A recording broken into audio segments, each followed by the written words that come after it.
आपको एक बात बताऊं कि मोदी जी आए हुए थे और इन सभी साथियों को पुलिस ढूंढ ढूंढ के अरेस्ट कर रही थी, नज़रबंद कर रही थी कि ये कहीं मिलने न चले जाएं। तो ये तो सबसे बड़ा धोखा है। जनता जाके प्राइम मिनिस्टर से मिल नहीं सकती है, और जब ऐसी स्थिति में दृष्टिबाधित छात्र मिलना चाहते हैं तो मोदी जी की पुलिस और योगी जी की पुलिस उनको नज़रबंद करती है। जैसा कि माननीय प्रधानमंत्री जी पे यह सवाल उठ रहा है कि वो अडानी और अंबानी के इशारे पे देश की नीतियां बना रहे हैं और पूरा देश आज बदहाल स्थिति में है। योगी जी अयोध्या से चुनाव लड़ने जा रहे हैं। योगी जी सिर्फ नौटंकी कर सकते हैं। योगी जी के न घर न परिवार। कहते हैं कि जिसका परिवार होता है वो परिवार, बच्चों और गरीबी गृहस्थी का दर्द समझता है। जी, प्रधानमंत्री भी वही और मुख्यमंत्री भी वही।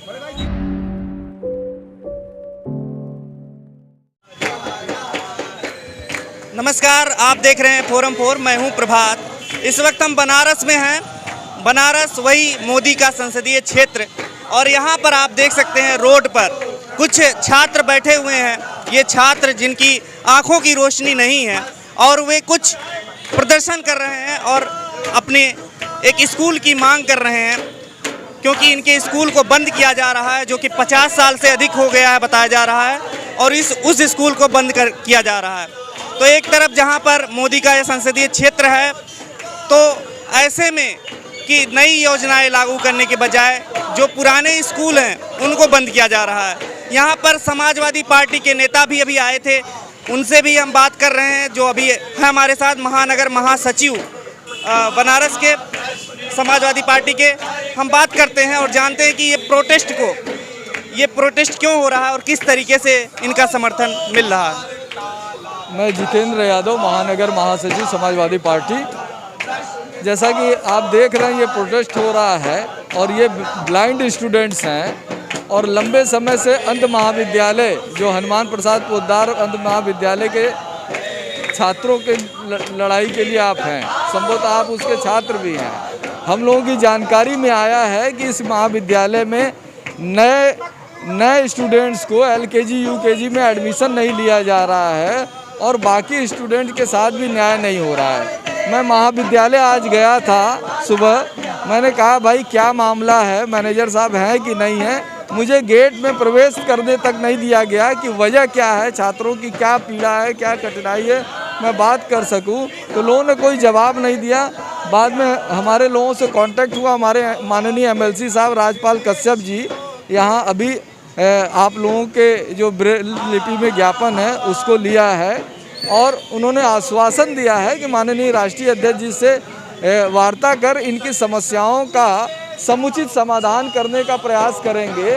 और मैं संगठन की ओर से यह जिम्मेदारी के साथ यहाँ पर इकट्ठा हूँ कि इनकी समस्याओं को भली भांति समझ सकूँ। जैसा कि माननीय प्रधानमंत्री जी पे यह सवाल उठ रहा है कि वो अडानी और अंबानी के इशारे पे देश की नीतियां बना रहे हैं और पूरा देश आज बदहाल स्थिति में है, गरीबी, भुखमरी और अव्यवस्था में है।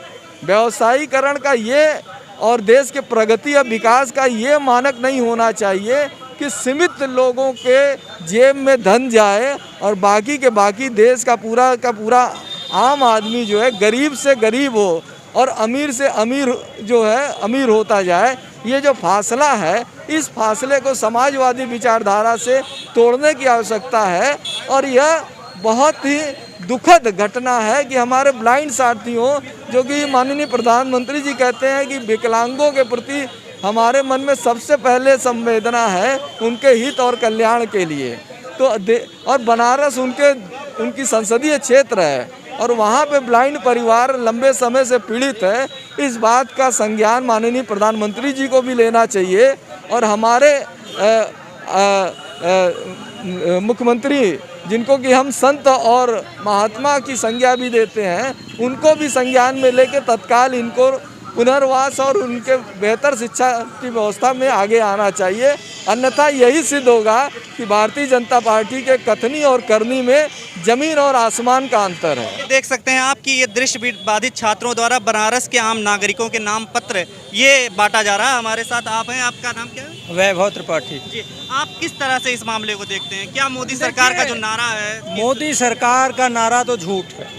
सीधी बात कहें कि मोदी जी ने जो भी किया वो सिर्फ झूठ बोला। मैं आपको ये कहना चाहता हूँ कि मोदी जी ने दिव्यांग कह के सबसे बड़ा भद्दा मजाक किया। दिव्यांग का मतलब दिव्यांग, जो सुंदर अंग हो उसे दिव्यांग कहते हैं। क्या 100 साल बाद हमारी पीढ़ियाँ ये कहेंगी जिसका एक अंग नहीं हो या अंग भंग हो उसे दिव्य कहेंगे?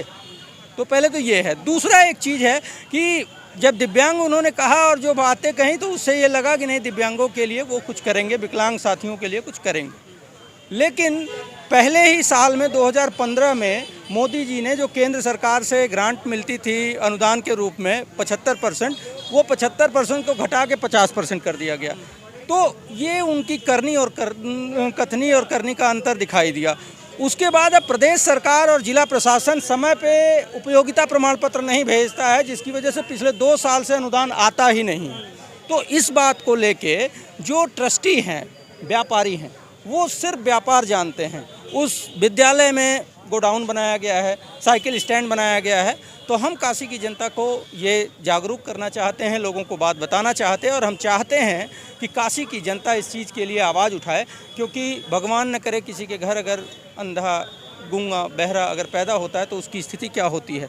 हम सामान्य लोग जो हैं, सामान्य बच्चे, अगर मेरे पास पैसा नहीं है तो मैं अपने बच्चे को कम से कम प्राथमिक स्वास्थ्य स्कूल में भेज के शिक्षा दे सकते हैं। लेकिन जो दृष्टिबाधित छात्र हैं, जो नेत्रहीन छात्र हैं, उनको हम सामान्य विद्यालयों में भेज के परीक्षा नहीं पढ़ाई नहीं करा सकते। तो हम इसलिए मांग करते हैं। और देखिए, इसमें प्रशासन, चाहे वो जिला प्रशासन हो, केंद्र सरकार हो, राज्य सरकार हो और ट्रस्टी, ये चारों की मिलीभगत। और हम ये अभी मोदी जी आए हुए थे, क्या लगता है उन तक जब बात पहुंची? भाई मैं आपको एक बात बताऊं कि मोदी जी आए हुए थे और इन सभी साथियों को पुलिस ढूंढ ढूंढ के अरेस्ट कर रही थी, नज़रबंद कर रही थी कि ये कहीं मिलने न चले जाएं। तो ये तो सबसे बड़ा धोखा है। जनता जाके प्राइम मिनिस्टर से मिल नहीं सकती है, और जब ऐसी स्थिति में दृष्टिबाधित छात्र मिलना चाहते हैं तो मोदी जी की पुलिस और योगी जी की पुलिस उनको नज़रबंद करती है। ये बच्चे क्या कर सकते हैं? गुस्सा कहीं ऐसा ना हो कि जो आने वाला चुनाव है उसमें? बिल्कुल ऐसा होगा, क्योंकि देखिए, चाहे दृष्टिबाधित छात्र हों, चाहे गरीब हो, मजदूर हों, नौकरी पेशा लोग हों, सब पीड़ित हैं। ये सरकार, पेट्रोलियम का दाम, कच्चे तेल का दाम इतना कम है, बावजूद इसके ये सरकार इतना ज़्यादा टैक्स बढ़ाई है कि गरीब आदमी, सामान्य आदमी की स्थिति खराब हो गई है, सबकी रसोई बिगड़ गई है। मैं आपको बता दूं कि 2014 तक जो सेंट्रल एक्साइज का टैक्स था पेट्रोलियम पे, वो 18% था और आज सेंट्रल एक्साइज है 38%। अगर ये सरकार चाहती, केंद्र सरकार चाहती, तो उस टैक्स को घटा देती और अपने आप महंगाई कम हो जाती। तो चाहे वो दिव्यांग हो, गरीब हो, किसान हो, मजदूर हो, जवान हो, नौजवान हो, विद्यार्थी हो, सब इस सरकार में पीड़ित हैं और अपने आप को कहीं न कहीं उपेक्षित महसूस कर रहे हैं। और जो भी इन सरकारों के गलत नीतियों के खिलाफ आवाज़ उठाता है, ये सरकार बिल्कुल अंग्रेज़ों के रास्ते पे खड़ी है। उनको अरेस्ट किया जाता है, उन पर मुकदमे लादे जाते हैं। ये बेहद निंदनीय है और इस जो भी माहौल चल रहा है 22 के चुनाव में, इसका परिणाम जरूर भुगतेगी। लेकिन आप लोग निकले हैं सड़क पर, आपको लोगों को डर नहीं लगता इन चीज़ों से? देखिए, ऐसा है कि जब हम डरे नहीं थे गोरों से, तो क्या डरेंगे चोरों से। मैं आपको बता दूं कि अंग्रेज़ों के खिलाफ भी जनता के कुछ लोग जनता से ही निकल के आए थे, वो लड़ते थे, हम भी लड़ेंगे। हम तो कहते हैं, जो राजनीति है, या आप ये बताओ ना, ये नेत्रहीन बच्चे कौन हैं? इसमें 90% 95% हिंदू हैं। वहाँ हिंदुत्व काम नहीं करता है। जो नेत्रहीन छात्र हैं उसमें हिंदू नहीं काम करता है। जो किसान संसद के लिए कूच कर रहे हैं, दिल्ली की सीमाओं पे अनशन कर रहे हैं, वो 90% हिंदू हैं, उसमें कहाँ मुस्लिम है?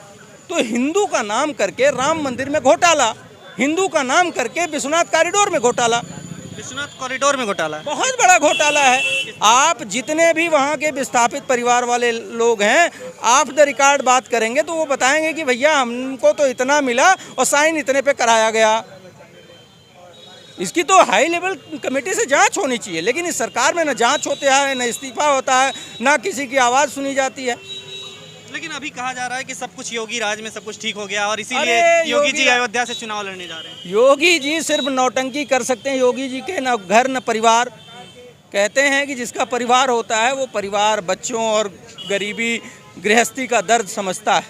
जी प्रधानमंत्री भी वही, और मुख्यमंत्री भी वही। ये क्या दर्द समझेंगे? कुछ अच्छा नहीं हुआ है, यही कारण है कि जिले जिले योगी जी को घूमना पड़ा।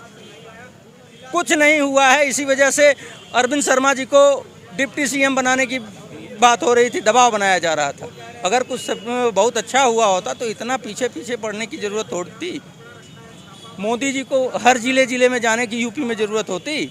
अभी सिद्धार्थनगर का मसला, सिद्धार्थनगर जा रहे थे, कैंसिल हो गया कार्यक्रम। धीरे धीरे चीज़ें आएंगी और जनता ये जान के बैठी है। जैसे बंगाल में जनता चुपचाप एक तरफा, किसी ने कुछ नहीं कहा, भाजपा हराओ, उसी तरीके से पूरे देश की जनता अब भाजपा हराओ के मूड में है, क्योंकि इन्होंने सिर्फ गरीबों का खून पिया है। इनके पास कोई संवेदना नहीं है। इस विद्यालय को लेके प्रधानमंत्री का संसदीय क्षेत्र है, क्या प्रधानमंत्री तक बात नहीं पहुंची है? क्या उनका इंटेलिजेंस फेल है? वो नहीं बुला उनके बात कर सकते थे इन बच्चों को? आपको 2014 से पहले भी सरकारें थी, आप 4 आदमी खड़े होते थे किसान के, मजदूर के मुद्दे पे, सरकार बुलाती थी, बात करती थी। आज पहली बार है कि आप अपना लड़ते रह जाओ, मरते रह जाओ, कोई कुछ नहीं पूछने वाला, ना बात करने वाला। खबरों में बने रहने के लिए फोरम 4 को सब्सक्राइब करें और नोटिफिकेशन पाने के लिए बेल आइकन दबाएं।